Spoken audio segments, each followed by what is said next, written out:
करेंगे बात बोटॉक्स के बारे में।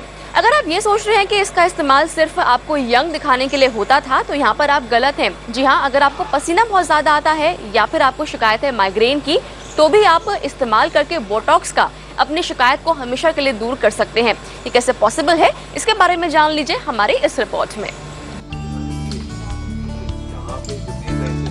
जवां लगने की चाहत ने बोटॉक्स का क्रेज ऐसा बढ़ाया कि अब खूबसूरती बढ़ाने के लिए ये ट्रीटमेंट किसी आम ब्यूटी ट्रीटमेंट की तरह इस्तेमाल में आने लगा है।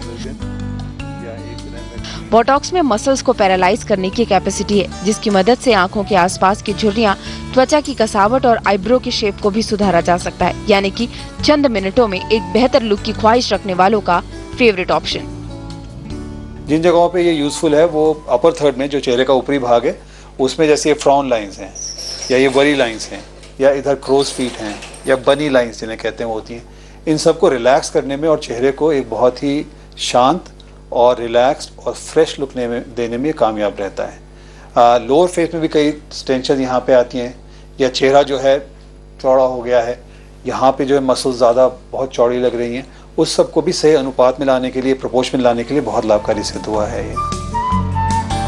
बोटॉक्स सिर्फ ब्यूटी ट्रीटमेंट नहीं है, बल्कि बीमारियों के इलाज के तौर पर भी बोटॉक्स का रोल काफी बढ़ता जा रहा है। आई डिसऑर्डर, हाथों में पसीने की परेशानी और क्रॉनिक माइग्रेन जैसी मेडिकल प्रॉब्लम्स में भी बोटॉक्स का इस्तेमाल बढ़ने लगा है।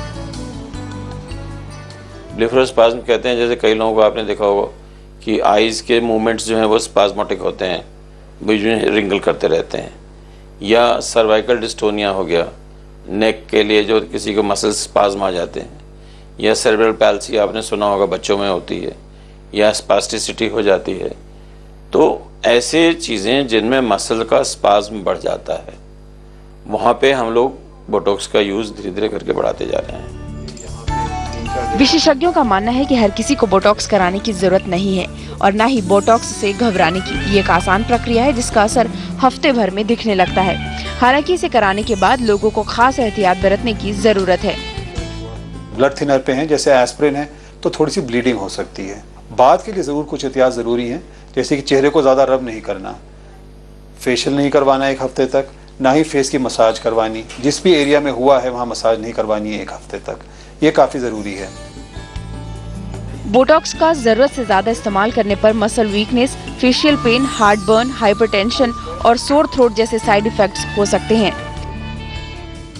लेकिन एक एक्सेसिव यूज़ करने से हमारे फेस के एक्सप्रेशंस जो होते हैं, क्योंकि फेस ही हमारे सारे इमोशंस को शो करता है, और मसल्स अगर पैरालाइज्ड हो जाए तो आपके इमोशनल फिगर पे इफेक्ट पड़ता है। जाहिर है कि गुड लुक फैक्टर ने बोटॉक्स का क्रेज ऐसा बढ़ाया कि मौका चाहे शादी का हो या कॉलेज के फर्स्ट डे का, खूबसूरत लगने की चाह में लोग इसका इस्तेमाल कर रहे हैं। ऐसे में ध्यान रखें कि बोटॉक्स कराना हो तो सही और अनुभवी डॉक्टर का चुनाव करें, ताकि आपकी खूबसूरती यूं ही बरकरार रहे। खूबसूरती बढ़ाने के लिए बोटॉक्स का चलन काफी आम है, लेकिन अब बीमारियों के ट्रीटमेंट के तौर पर भी बोटॉक्स का इस्तेमाल किया जा रहा है। लेकिन ये जरूरी नहीं कि हर किसी को बोटॉक्स कराने की जरूरत है। इसलिए एहतियात के तौर पर अगर आप बोटॉक्स कराना भी चाहते हैं तो पहले किसी अच्छे डॉक्टर से कंसल्ट करें कि आपको बोटॉक्स कराने की जरूरत है या नहीं, और अगर आप कराते हैं तो उसके बाद ढेर सारी सावधानियां बरतने की भी जरूरत है, ताकि आप यूं ही फिट रहें, मुस्कुराते रहें। कैमरा पर्सन सुधीर कुमार के साथ रोशनी ठोकने, दिल्ली आज तक। तो भाई हम तो यही कहेंगे कि भले ये